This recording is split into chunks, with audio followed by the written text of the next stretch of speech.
My unfaithful girlfriend was betraying me behind my back, but she had no clue I discovered everything until a package was delivered to our house that shattered our relationship. Be me, 29-year-old Tyler, marketing coordinator living in Dallas. Life seemed pretty solid from the outside. Had everything figured out, or so I thought? It started with the towel. Stupid damp blue towel that should have meant nothing. But it meant everything. Just came home from a trip to Miami. Only a 3-day conference, nothing crazy. And the towel was balled up on the floor, right beside our bed. Not hanging in the bathroom where she usually leaves it. Not thrown into the laundry basket like she sometimes remembers. Just there on the beige carpet, inches from her side of the bed. It was damp, still warm. Didn't say anything that night. Just stood there looking at it, while she scrolled Instagram in bed, smiling faintly to herself. Screen reflecting in her eyes. She didn't even ask how the trip went. Just a hey babe and back to the blue glow. That's when the first pin dropped. Victoria and I had been together nearly a decade. We were never the couple that fought publicly. Never posted anniversaries with #blessed. But we were solid, or so I thought. She had this fire, you know? That kind of presence that made people shut up.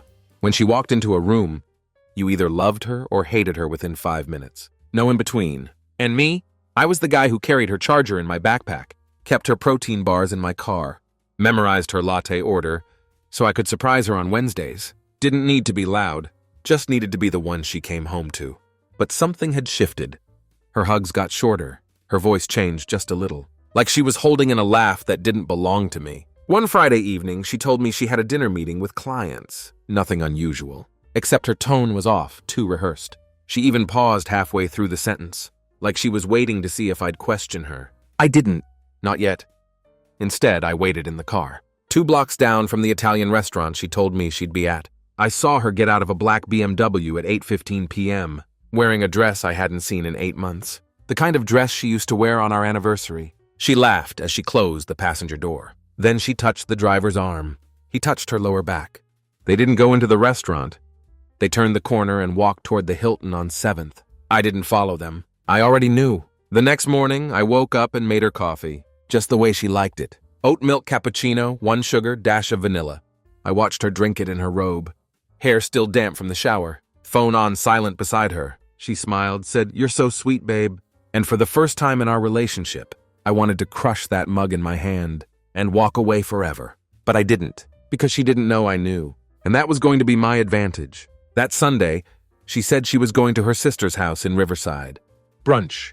Just the girls, she said, kissing me on the cheek like we were still something. She even made a show of putting on sneakers. Victoria never wore sneakers unless she wanted me to believe. She wasn't trying to impress anyone. I nodded, watched her throw a canvas bag over her shoulder, and floated out the door, like she had no idea the walls around her were already caving in. I didn't follow her. Not this time. I sent someone else. His name's Marcus, works in security at my company. Big guy, sharp eyes, quiet type. I once helped his wife get a job after she got laid off. He owed me, and he didn't ask questions. Just parked 2 cars down from her sister's house and texted me live updates. 11:15 a.m. She's not there. 11:38 a.m. BMW pulled up. She got in. 11:44 a.m. They're headed downtown. I stayed home, pacing the living room like a caged animal. My hands were shaking. Not from fear, but from this crawling, boiling feeling that I had never felt before. Betrayal has a flavor. Bitter, metallic, acidic, and it gets into your teeth. You can't spit it out. You taste it for days. At 1:23 p.m., Marcus sent me the picture. Victoria, in that emerald dress, leaning across a table, laughing, touching his arm again. Not the same guy from the hotel. A different one. She had a type, apparently. Tall, trim beard, expensive watch. The kind of guy who sends texts from a leather chair in a wine bar. I stared at the photo for a long time. Not because I was surprised, but because of her face. She looked happy. Not fake happy, not networking happy. Genuinely alive. She hadn't looked like that with me in over a year. I used to think it was stress, deadlines, hormones. But now I knew. That glow, that wasn't work. That wasn't yoga. That wasn't some internal journey of self-care. It was deception. And she was good at it. When she got home that night, she brought me a cupcake. Chocolate chip, my favorite. Said her sister had extra from some birthday party. I took it, said thanks. Told her I'd been watching a documentary on sharks. She laughed. Said, "That's so you." But in that moment, something shifted. Because I realized she thought I was still the same Tyler. Still predictable, still slow, still blind. but I wasn't. The plan had already begun. I went to the printer in the guest room and pulled out the envelope. Thick paper, no return address, sealed tight. She hadn't seen it yet, but she would, because Tuesday was her company's quarterly recognition day. Speeches, awards, catered lunch. Her name was on the guest list, and so was the delivery. A box wrapped in crimson, arriving at exactly 2:30 p.m. The box arrived with a whisper, not a bang. Victoria's office, 12th floor, North Wing PR and Communications. Wide glass walls, open plan desks, all bright whites and polished smiles. I had scoped the delivery logistics a week prior, sent it via private courier, with instructions to hand it directly to Mrs. Victoria Campbell. Signature required. No exceptions. 2:32 p.m., courier checked in. 2:35 p.m., Victoria signed.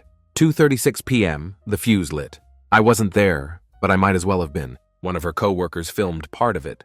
I saw the clip later, sent anonymously. Of course, that's the thing about offices. Once one person smells blood, everyone becomes a reporter. She opened the box right at her desk.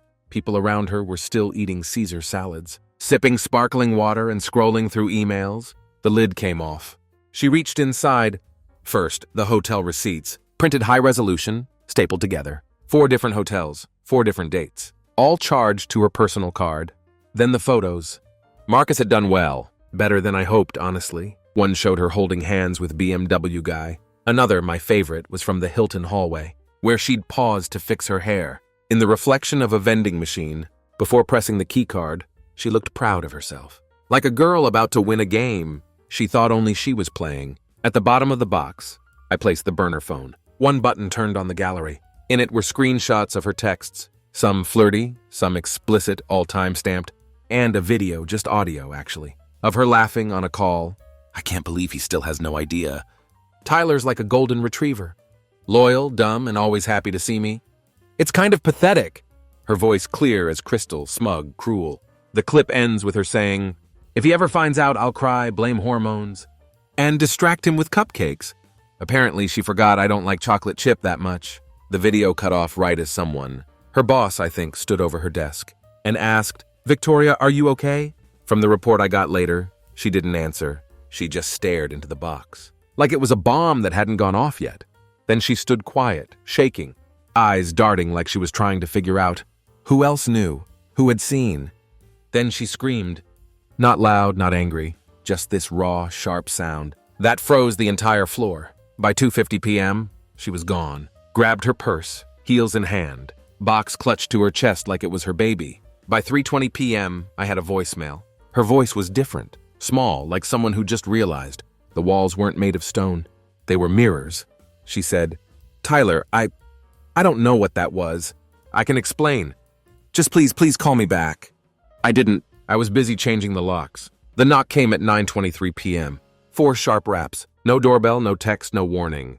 Just her, Victoria, standing on the porch, in that same blazer from work, eyeliner smeared, hair pinned up, like she'd tried to reclaim some sense of order, but gave up halfway through. I watched her through the peephole. She was holding her phone in one hand, and that crimson box in the other, like a twisted offering. Her nails were chipped. She'd been biting them, something she hadn't done since college. She knocked again, louder this time. "Tyler," she said, "I know you're in there." I opened the door slowly, deliberately. No words, just stood there. Her eyes darted across my face, searching for softness. She wouldn't find any. "Can I come in?" she asked. "No." She blinked. That stunned, entitled blink people do, when the script they've rehearsed suddenly stops working. "Tyler, I don't know what that was." "Who sent it but this?" She shook the box. "This isn't the whole story. You're blowing this way out of proportion?" I crossed my arms. "Which part am I blowing out of proportion?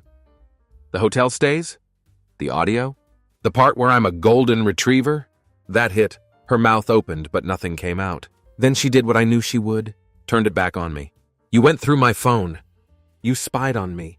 "That's disgusting, Tyler. That's a violation." I laughed. Not loudly, just enough that she flinched. "I didn't go through your phone. I went through your lies." That was the first crack. The mask started to slip.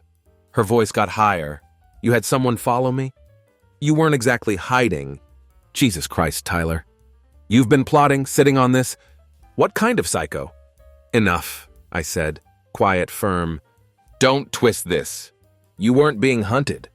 You were being watched. You paraded your betrayal around like a trophy. You laughed at me in my house. She stepped back like she'd been slapped. But her expression hardened almost instantly. That's Victoria. Always lands on her feet. Always shifts gears. So what now? She spat. You humiliate me at work. Change the locks like some jilted ex. And what? You feel powerful? No, I said. I feel awake. That stopped her cold. I reached behind the door and handed her a manila envelope. Inside, a copy of the house deed, 2 notarized separation documents I had drawn up earlier that week, and the keys to her car.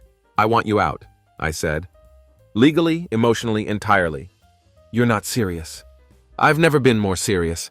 She stood there stunned, clutching the box and the envelope, like 2 pieces of a reality she never expected to collide. Then came the venom. You're going to regret this, she said. Low, threatening. You think anyone else is going to put up with you? With your routines and your silence? And your boring little world?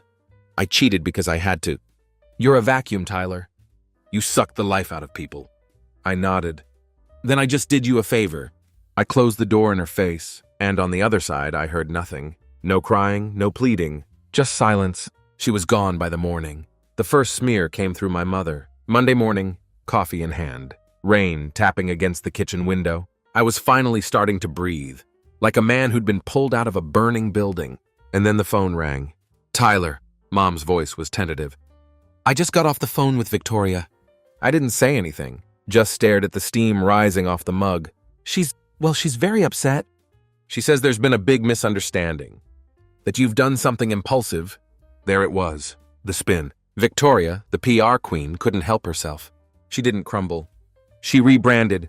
According to her, I'd suffered a mental break, grown paranoid, and hacked into her personal life. She told my own mother that I had staged a public meltdown at her workplace and violated her privacy in ways she never thought possible. She didn't mention the affairs, didn't mention the receipts, didn't mention calling me a golden retriever. To another man, while I was fixing her broken garage door, I asked Mom a single question. Did she tell you why I kicked her out? Silence, then a soft, hesitant no. I told her I'd email everything, let her judge for herself. I didn't yell, didn't curse, just sent a PDF, let the facts speak. But Victoria didn't stop there. She called my best friend, Connor, said I was spiraling, that she was worried for me, said she still loved me, but didn't know how to help me anymore. She called it emotional burnout. What a term. Connor, to his credit, didn't buy it. He showed up at my place with 2 six-packs and a laptop. Said, want help nuking her social accounts? We didn't. I wasn't interested in revenge. I was interested in clarity. That night, I finally opened the secret folder I'd kept for weeks. All the screenshots, all the hotel bookings, the video file. I named it truth.x and dropped it into a private Google Drive, just in case. Victoria had started the game, but I was building the board. Then came the twist I wasn't expecting. An email, anonymous, no subject line. Inside was a single sentence. She's done this before. Attached a forwarded thread of messages. Old ones from 5 years ago. Different man, different city. Same pattern, same charm, same lies. She hadn't just cheated on me. I was part of a cycle. A list, a lineup of men who thought they were the only one. And just like that, the heartbreak shifted from grief to disgust. I spent the entire night chasing ghosts. The anonymous email didn't come from a burner. It came from an old Gmail account. Under the name Dalton, 92. It took me less than 10 minutes to trace the recovery info and connect it to David Holloway, a freelance graphic designer based out of Tampa. I found his LinkedIn, his portfolio, and then a photo. Victoria smiling beside him at a wine festival in 2020. Hand on his chest, wearing the same white sundress she'd told me she lost on a girls' trip that summer. I stared at that photo for an hour, not because I was surprised, but because it was the first time I realized just how well practiced she was. This wasn't impulsive cheating. This wasn't a marriage slipping. This was a routine. I reached out to David. Short message, straightforward. She did it to me, too. Want to talk? He replied within 15 minutes. We spoke over Zoom. 3 hours.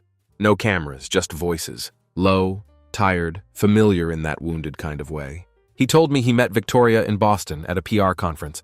She introduced herself as single. Said she was between relationships. They dated long distance for a year. She visited Tampa 6 times. Said she was tired of Dallas. They talked about moving in together. He even looked at condos. Then one night she vanished. No warning. Blocked his number. Ghosted him entirely. 4 months later, he saw her tagged in a Facebook album. Victoria and Tyler's 6th anniversary. She'd gone right back to me, smiling like nothing had happened. Wearing the necklace he bought her. She lied so smoothly, man, he said. It was like watching someone act out a role. And the scary part, I think she believed it. I told him about the hotel receipts, the crimson box, the voicemail. He whistled low. You got farther than I did. I never even got a goodbye. We agreed on one thing before we hung up. Victoria didn't love people. She collected them. Each man was a mirror she stood in front of, admiring herself until the glass cracked, and then she'd find another one. After we disconnected, I sat alone in the dark. The air in the room was heavy, like all the lies she ever told were still hanging there, unsaid. I looked around at our house. The art she picked, the couch she insisted on, the rug from that trip to Savannah, where she cried after I said I wasn't ready for kids yet. Every piece of our home felt like a trophy for her, a monument to manipulation. So I started packing, not her stuff, mine. Let her have the space. Let her explain the empty closet to her friends. Let her walk through the echo of what we used to be. I wasn't running. I was evacuating, because the real fire hadn't even started yet. The text came from an unknown number at 3:47 p.m. on a Thursday. I'm sorry to reach out like this. Are you Victoria's husband? Nina? No last name, no introduction, just that. I stared at the message for a full minute before typing back. Not anymore. 3 dots. Then a wall of text. She introduced herself properly this time. Nina Torres, 26, lives in Orlando. Said she met Victoria through a friend of a friend. That part was vague. But what wasn't vague was the fact that she had been seeing a man named Reed, a man who she now realized had been introduced to her by Victoria, because Reed was one of the men Victoria had been sleeping with. And Nina was dating him too. I didn't know, she wrote. I swear I wouldn't be messaging you if I wasn't sick over it, but I thought you should see this. Attached were screenshots, messages between Victoria and Reed. I know you're tired of her. You said I was different. I'm better than that sad little girl you're playing house with. And then buried in a long scroll of texts, one that made my heart still. He has no idea. And when he does, I'll just do what I always do. Cry, blame him, bake something. Men are so damn easy. That's who she was. That's who she'd always been. I told Nina the truth. Not for revenge, for clarity. She deserved to know she wasn't the only casualty in this wreckage. But Nina did something unexpected. She confronted Victoria in person. At her yoga studio, the aftermath made its way online. Apparently, Nina waited for Victoria outside the studio, caught her on the sidewalk, in front of 2 instructors and a woman walking her dog. No screaming, no fists, just Nina holding her phone, reading the messages out loud. Victoria stood there frozen, face blank, arms crossed, like she could still spin her way out of it. Witnesses said Nina dropped the phone at her feet and said, "You're not misunderstood. You're just toxic." Victoria didn't respond, just turned and walked away. But the ripple was real. That video hit a local gossip account on Instagram. Later that night, no names, no tags, just titled, "When You Catch the Spider at Its Own Web," the comments lit up, and the world she used to control with charm and charisma started to shrink. She called me that night. Didn't leave a message. Then she texted, "You think this is going to break me? You think you're some kind of hero? You're pathetic, Tyler. I made you interesting. Without me, you're nothing." I didn't respond, but I did take a screenshot. It didn't take long. By Wednesday, whispers had turned to emails, and emails turned to meetings. Her company, the sleek boutique PR firm she'd once bragged was built on trust and taste, put her on leave, indefinite. The HR letter was cold. Pending investigation into inappropriate conduct involving clients and colleagues, we are requesting you step away from all public-facing responsibilities. Translation: You embarrassed us, Victoria. You're a liability now. She tried to play it off, of course. On her socials, she posted a vague story about taking a break to focus on mental health, a boomerang of a matcha latte and a book on personal renewal. But the comments weren't buying it. Someone dropped the office delivery story in the replies. No names, just the story, but enough detail that people knew. One woman wrote, "Oh, is this the same Victoria who had the Crimson Box moment at Capstone PR?" That phrase, the Crimson Box moment, stuck. It trended locally. It became office slang. Meanwhile, I'd fully moved out. New apartment, smaller place. Nothing fancy, Clean walls, quiet neighborhood, peace. But she wasn't done. Not even close. She showed up at my new place, somehow got the address, knocked like she lived there. When I opened the door, she was crying. Real tears this time, or at least better acted. "I lost my job, Tyler." I said nothing. She sniffed, wiped her eyes, took a step closer. "I messed up." "Okay, I know I did. But you didn't have to destroy me." She pulled a piece of paper from her purse. I thought it might be a letter, an apology. It was a character reference request. She wanted me to sign a document, vouching for her behavior as a partner. For court? Apparently one of the men she tangled with. Reed was threatening legal action. Emotional damages, fraud, professional sabotage. She was being sued, and she thought I'd help her. I stared at the paper. Then I looked at her. "You need me," she said, lip trembling. "You always said I was part of you." I shook my head. "You were the part I've already cut out." And then I closed the door again. But this time, she didn't leave quietly. Through the peephole, I saw her crumble on the welcome mat. Not dramatic, not cinematic. Just collapse, sitting there in silence. And I felt nothing. No sympathy, no pity, not even rage. Just cold. I watched her sit there for 20 minutes before she finally got up, straightened her jacket, and walked away. She didn't knock again. But the war wasn't over, because what she did next was unforgivable. I should have known she wouldn't go quietly. Victoria never left a room. Without setting a match behind her, it came through someone I never expected. Blake, my cousin, grew up together, practically brothers. He helped me move out of the house, drank beers with me the night after the delivery, to her office. Swore he had my back, but he didn't. One night, I get a call from Connor. No small talk. "You need to check Blake's Instagram story right now." I opened it. A short video. Victoria sitting at a rooftop bar, glass of white wine in hand, laughing. The caption, "People make mistakes. Some people turn them into war crimes. Here's to growth, clinking glasses emoji." Tagged at Blake Winslow. The blood drained from my face. She was sitting across from him. Blake smiling, talking, leaning in like they were catching up after a long week. My stomach turned. I called him. Straight to voicemail. Texted, "You serious?" No reply. The next day, I got a message from him. "It's not what it looks like." She reached out. Said she needed someone to talk to. I thought I could be the middle ground. Be fair. Fair. I didn't even bother responding. He knew what she'd done to me. He saw the photos, heard the audio, watched me break down. And yet there he was, laughing on a rooftop, sipping drinks with the woman who set fire to my life. That night, I didn't sleep, because I realized something chilling. Victoria wasn't trying to fix anything. She wasn't trying to make peace. She was rebuilding, using my connections, my blood, twisting the people who were supposed to be my shelter. Later, someone told me she had started reaching out to other friends. Carefully, subtly, posing as the misunderstood wife, painting me as emotionally distant, vengeful, unstable. One person told me she cried during a phone call and said, "Tyler just switched off, like he didn't even love me at all." Classic Victoria. Set the house on fire, then cry because it's cold. I cut Blake off completely. No call, no explanation, just silence. And that's when I started noticing other things. People ghosting me, DMs not answered, friends who used to check in didn't.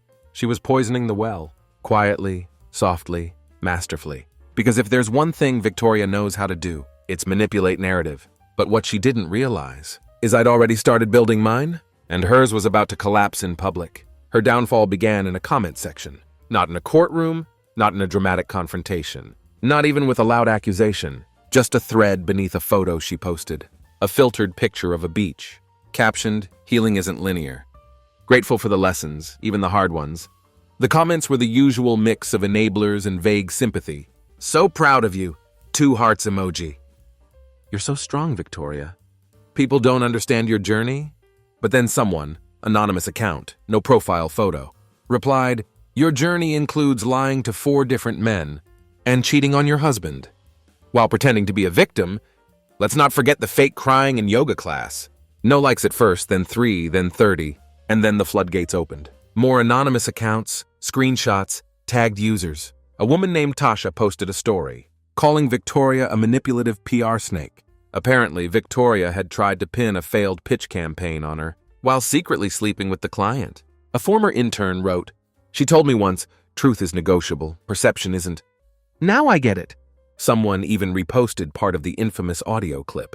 the golden retriever quote, over a video of her smiling during a panel talk. On ethics and branding, it went viral in niche circles. Within a week, her professional image wasn't just dented, it was obliterated. Capstone PR officially terminated her. Statement released.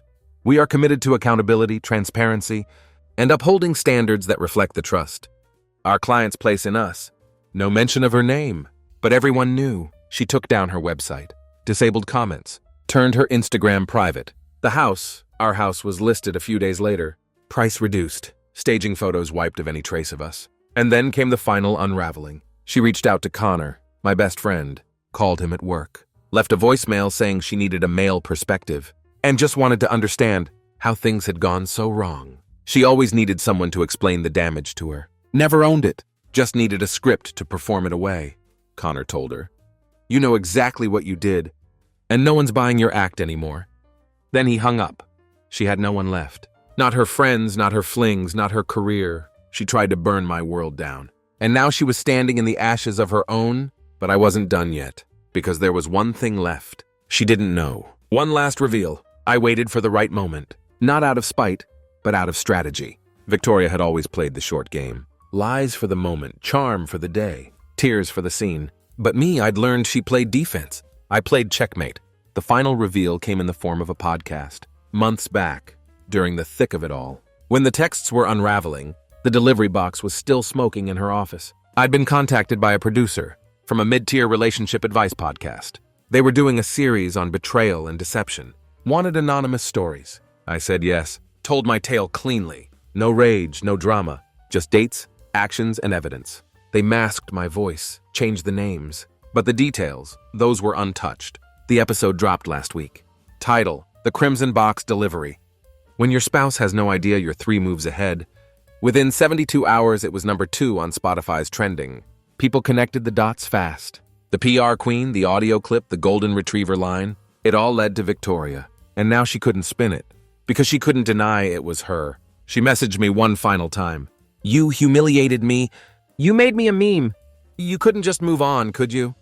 I didn't reply. Not at first. But after rereading it a few times, I typed back 4 words. No more reruns, Victoria. She read it, didn't respond, because there was nothing left to say. She used people like mirrors, and I finally let her see the one reflection she couldn't control, herself. She thought I was the background character, in her messy, chaotic, romanticized drama, but I was the writer. And I just penned the final chapter. Well, almost. It's been 8 months. No headlines, no updates, no more surprises. Just stillness. I've moved twice since the house. The second place feels right. Modest, clean lines, good light. No memory trapped in the walls. I don't flinch at the sound of notifications anymore. I sleep.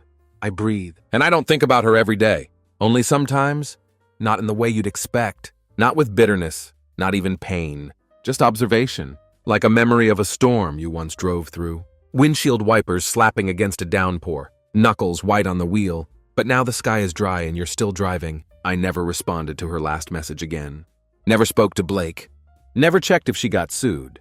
I didn't need the ending to be loud, because the silence that follows someone like her is the ending. I ran into her once. Grocery store. Not dramatic, no screaming. She was in the frozen foods aisle, staring at a bag of cauliflower rice. She didn't see me at first. But when she did, when her eyes lifted and locked on mine, there was no performance, no tears, no manipulation, just emptiness. She didn't say a word.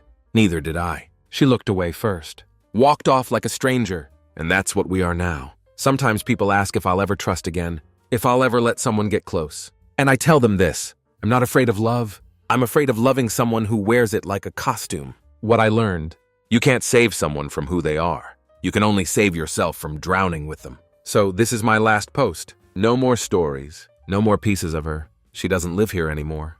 And to anyone reading this, anyone standing in the middle of confusion, suspecting, doubting, aching silently, you already know. You don't need more proof. You need peace. Walk. Even if your legs shake, even if your voice cracks, even if you still love them, walk. You'll survive. And one day you'll stand in a grocery store and realize you don't even flinch anymore. Tyler.